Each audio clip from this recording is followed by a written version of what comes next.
Hi guys, in today's video I'm going to be showing you the difference between an umbrella, a softbox and a beauty dish. I commonly get asked this when I am doing workshops. So first of all, we've got our umbrella here. This is commonly used when you are starting out in studio lighting because they're really cheap modifiers. So this is how they work if you want to come round. Okay, so you get your studio light. I would always recommend putting a reflector hood on, or else what will happen is if you don't have one on, the light's just going to burst out everywhere this way. And the umbrella clamps to the side here as well, and our studio light will be centered to it. But where on our Electron lights they've actually put this, it's slightly off center, but it won't make too much difference to us. But when we look at the front here, can you see we get a gradient glow here, so it's very, very hot in the middle here, then it fades away. So when this fires, it's going to give a massive burst of light, but we are going to be doing a comparison with this.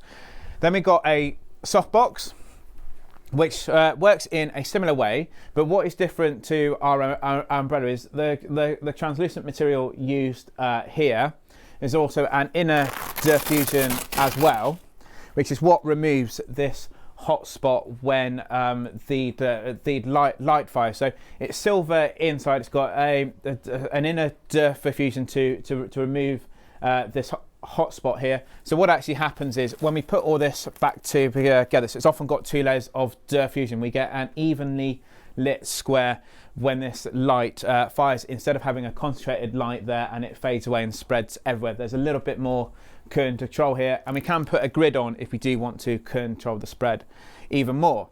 Now these two have both been soft lights, but now if you start using a beauty dish, this is a harder light. So the difference between a beauty dish and a softbox is there is no diffusion here, but you still get that inner silver reflective surface too, but also around here. Now the difference also as well is the light is going to be reflected inside this dome around here and then reflect back. But as there is no diffusion, this is going to be creating a lot more shadows. But what we are going to be doing, we're going to get a model in, and we're going to be showing you the difference between all these lights and the benefits and drawbacks of using each one of these. So to show you this comparison, we're going to be putting all our lighting modifiers in the exact same position so that you can see the difference between the fall of light, the shadows created, and the contrast between each of these shots. So what we are expecting is, as this umbrella fires, even though it is directed at Lottie, it is going to scatter everywhere across our white backdrop. So I'm just going to shoot at 200th of a second, f8, 100 ISO, and I'm going to keep the same camera settings for every single shot as well. So I'm just going to do a half-length shot of Lottie here, and as we take the picture, you can now see we get a very burst of light going everywhere. It has illuminated our backdrop. It is slightly off-white because obviously the distance of where our lighting modifier is to our backdrop. Well, I wasn't expecting it to go pure white, but it has illuminated it as a soft grey. We've also got the light spread everywhere around Lottie, but we've got a bit of a hotter glow around Lottie's face, and this is because of this glow here with the rest of it fading out. And as it is also spread everywhere, it's also going to bounce off the ceiling and everywhere around in this small studio too. So what we will do now, we'll swap this over to a softbox and see what the difference is there.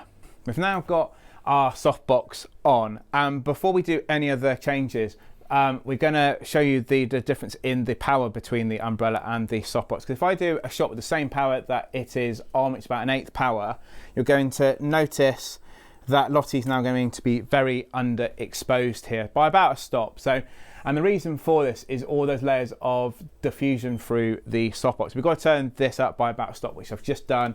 And as you can see, if I take another photo, we now get the correct exposure.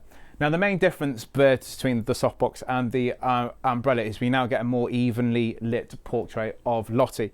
But even with a softbox, you will get a spread of light, but it is a little bit more directional than the umbrella. So what you will also find similar to the umbrella and the softbox is, as they're both soft lights, you can feather them, and they also give a lot softer skin tones as well. So what we will now do is swap the softbox over for the beauty dish to also show you the difference there. We've got our beauty dish on now. Now what normally happens is, as we did this softbox first and we had to turn the light up, when you swap the softbox over for the beauty dish, normally you have to turn the light back down because there's not any diffusion here. But oddly, for some reason, we can't figure out why, we've not actually had to turn the light down at all, and it is equally distanced apart. We kept all that the same as well. So as we take a shot of Lottie now, you will now see we get a similar effect, but what you will notice is there's a lot more shadows now appearing. Lottie's skin is a lot more contrasting, picking up a lot more detail within her skin as well. We are still getting the fall of light hitting our backdrop, but that we had with all three as well. We also get a really nice round catch light as well compared to the other two. So the softbox, you had a square, and then the umbrella, you also had a circle, but it's a bit more just spread out. This was a lot more defined as a catch light. Now, another factor to consider is the portability of all these different lighting modifiers. Softboxes and umbrellas can be folded away, but this beauty dish can't be. So depending on space, and also if you are casting them around, you may actually find softboxes easier, especially if you're doing shoots on low location, especially commercial portraits, if you're going into somebody's office, compared to this beauty dish. So if I was doing portraits, the biggest difference I would be looking at is how much control over the shadows would I like, and also how much skin texture would I also want as well. But what would be interesting is in the comments is to also find out what you guys would actually like, because another factor could be how much you're willing to actually pay for lighting modifier. So umbrellas you can get for about £12, you can get a softbox for about 40, and this beauty dish cost me about £70. So also, if you've got any budgets that they may also affect what you want to be using for your portraits. Because when I started out in photography, I was using umbrellas for a lot of my photos before I started investing in softboxes and beauty dishes. So I hope you have enjoyed that video. Lottie, thank you so much for also taking part in this test for us. Please consider liking and subscribing, and I'll see you all in the next video.